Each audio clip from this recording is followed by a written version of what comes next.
Hey lovelies, Brains here, long time no see, right? I don't know if I've done a vlog since I've changed my hair. I'm not going to take it down today, but you can kind of tell the difference. It's like ombre, it's blonde on the ends and then it's darker on the top, upper layers. If you like my Facebook page, you've already seen my profile picture, which shows my new do. So I was going to do some narrations today, but if you are pretty active in the creepypasta community or culture, whatever you want to call it, or if you just watch the news, you've probably heard that two 12-year-old girls stabbed one of their friends 19 times after they drug her into the woods, or lured her into the woods. I've read a few different things.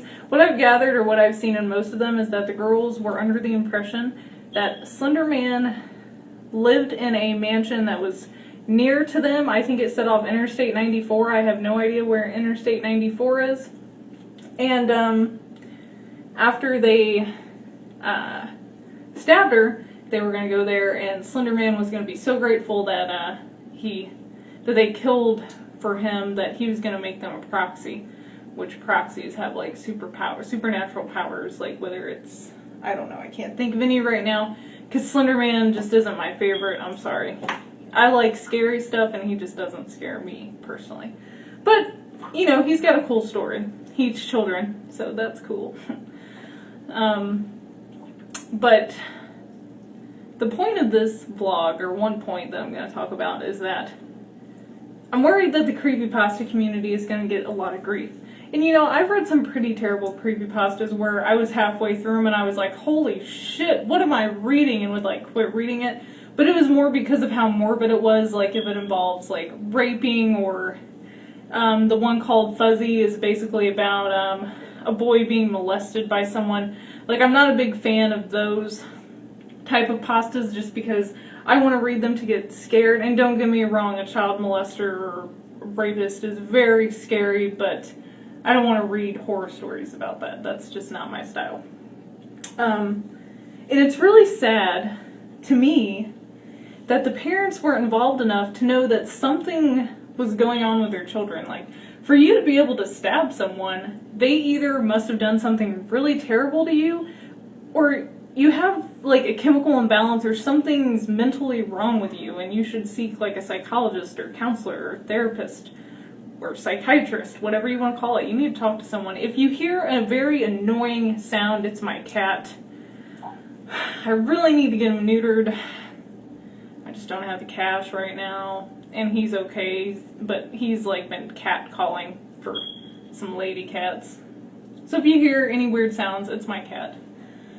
But it just sucks. It really sucks. It reminds me, I like Marilyn Manson. I've always been a fan of Marilyn Manson since I was probably like 13. I'm 25 now. Oh, makes me feel old. And I remember back in the day, like when Marilyn Manson first started getting popular, I can't remember if the kid like shot up a school or something really like ridiculous happened, and he was blaming it all like, oh, Marilyn Manson told me to do it in his lyrics. Now, Marilyn Manson is a weird character, but you know, that's just who he is. I'm sure he's probably, I've heard that he's really not as weird in person as he portrays on stage. I've never met him. You know, his real name's Brian Warner. You know, pretty average guy, I'm sure, in person. But to me, if you can't handle what you're reading or what you're listening to, and it's giving you negative thoughts like that, like where you want to kill somebody, then you need to go seek help and quit doing that. Now, I understand the girls were 12. In their heads, this was all okay to do, but I can't remember like everything that happened when I was 12, but I never thought about stabbing someone. And I grew up watching horror movies, which is probably why I have so many weird fears, and probably the reason why I'm a little crazy. My parents, they didn't have a filter. Now, my grandma was a little different, but my mom and dad, I mean, I was watching like Chucky and Pumpkinhead and Tales from the Crypt and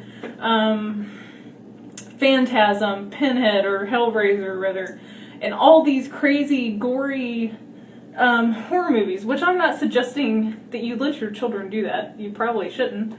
But I haven't killed anyone. I haven't even thought about killing someone. Now, granted, I've got really mad and wanted to, like, beat the shit out of a few people for doing stupid things. But that's a personal thing, you know. I've never been in a fight in my life. I'm not an aggressive person. I'll definitely stand up for myself or for the people I love, or for things that I love, which is why I'm doing this vlog. If you're watching this and you've never read a creepypasta, and maybe you're just doing research to determine what terrible, smutty writing could have done this to these girls, unfortunately, I have to say, and I'm probably going to get a lot of hater comments, and that's fine, I can't say the creepypasta didn't play a part in it, because obviously they said that Slender Man was going to reward them. But creepypastas are not like that. They're fictional. They're made knowingly fiction. And, you know, maybe parents need to watch their internet, like filters or whatever, to protect their kids from this if they're worried that it's going to affect them that way. Now, granted, I'm sure there's a lot of 12-year-olds who read creepypastas, get a little creeped out, and maybe, you know, turn their bedroom lights off and run to the bed because they're afraid something's going to grab them. But I don't think they go out and stab people. Which I'm sure, you know, today's world's a lot different even when I was 12. So, I just want to say, if you've never read creepypasta, check them out before you start pressing judgment and just assume. Now, granted, there are some very gory creepypastas. There are ones, like I mentioned earlier, about rapists and things like that. That's not my cup of tea. But there are awesome ones about these creepy beings that, you know, you dream about that are in your closet, basically. Like, I'm sure that if there was a monster in my closet, that creepypasta has captured the persona of it very well. But I guess I'm done ranting. But please give creepypasta a chance, and I hope this really terrible event doesn't ruin everyone on creepypastas. Because I like them. I like to be scared. That's why I read them. I don't read them on the pretense that I think any of them are real. I don't think Slender Man's real. I don't think the Rake's real, even though he's really creepy. You know what I mean? Like, you can't read fiction and make it true, unfortunately. You know. Now, on the other hand, if you guys have been on my channel for a while, or if you've watched my paranormal videos, I've had some terrifying experiences, and that was real. And I'm sure there's some creepypastas that might be based on someone's experiences, but nowhere do they ever say that you should stab people and things like that. I don't know. It really breaks my heart, and my heart goes out to the victim and her parents especially, because I couldn't imagine finding my daughter stabbed 19 times by two of her supposed friends over a creepy campfire story. That's outrageous. But on a happier note from that, if you check out Fear Of's page and Mr. Creepypasta, they're working on getting some type of, I don't really want to call it a fundraiser because that's not what it is. They're going to try to set up some type of donation, or Mr. Creepypasta is going to link everything to Fear Of, and then the Fear Of guys and gal are going to share it. On their Facebook page, which I'll link Fear Of's page down below, they're going to, or someone is, I don't know, I read it that Fear Of shared one of Mr. Creepypasta's statuses about trying to get this donation, I'm just going to call it a can, an online virtual can for the victim and her family. So, you know, go check that out. I'm sure they're in need of probably a lot more comfort than money, but I'm sure the medical bills and things like that are outrageous, along with psychiatric treatment after you've been stabbed 19 times. I can't imagine. As an adult, I can't imagine that, let alone if I was 12. But nothing else has really been going on in Brainy's world. I've just been working, basically. That's all I ever do. One more rant, which is totally unrelated. I really like the high-waisted, like, retro swimsuits, and I found this really cool one that was kind of like sailor looking, like it had little buttons on the bottom, and the top was like polka dot, and it was the boudoir top where you can wear it strapless or with straps. And it was $14 on eBay, and it got here, and it's a size small. I am no way a size small, and I actually read that the swimsuit ran really small, so normally I'd probably get a large because I have large, you know, I'm top heavy. So I thought, well, I'll get an extra large just to be sure I can stuff those puppies in there. And it's a small.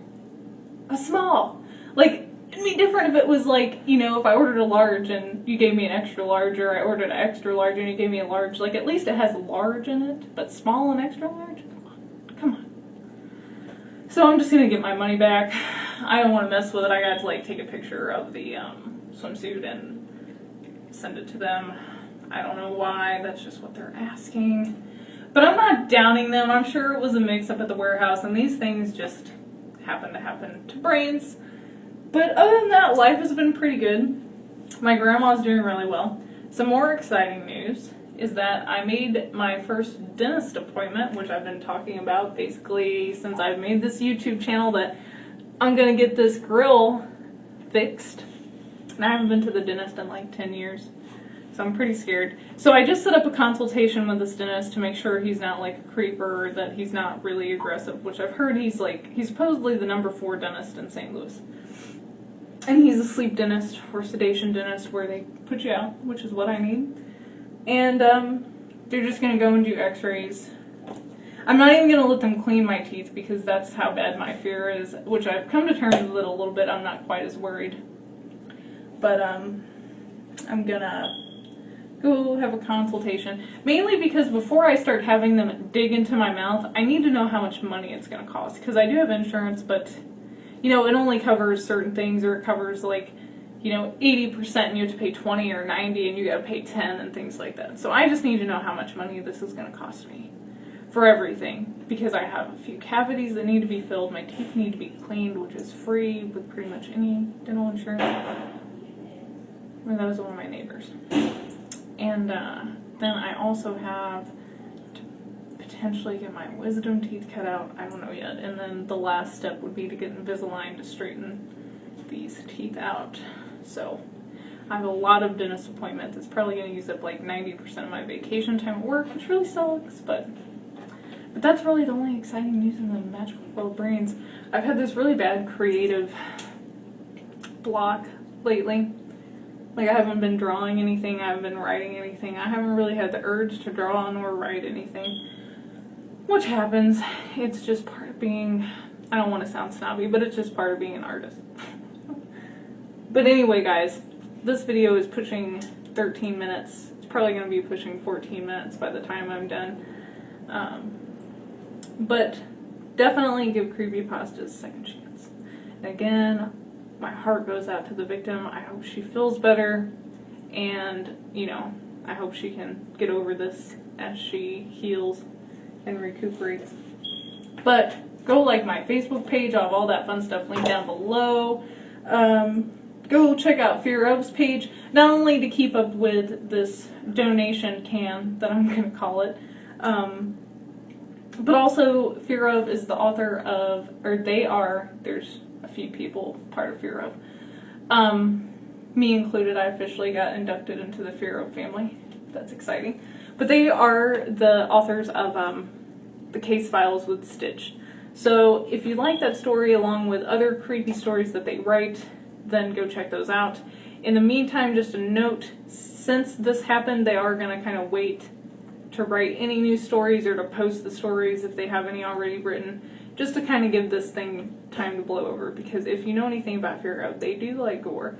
So, and that's a good thing in my book when I'm reading a creepy story. But, alright guys, I'm done talking. I just wanted to show my face. I'm not going to do any narrations until Saturday. I'm doing a short hiatus, kind of in honor of this victim. I'm also, another note I want to point out is I will be having a disclaimer at every one at the beginning of my videos. I was going to put it in the description, but I decided I'm going to say it.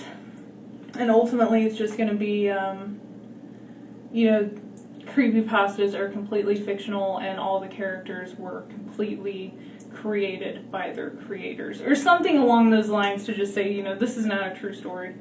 So, yeah.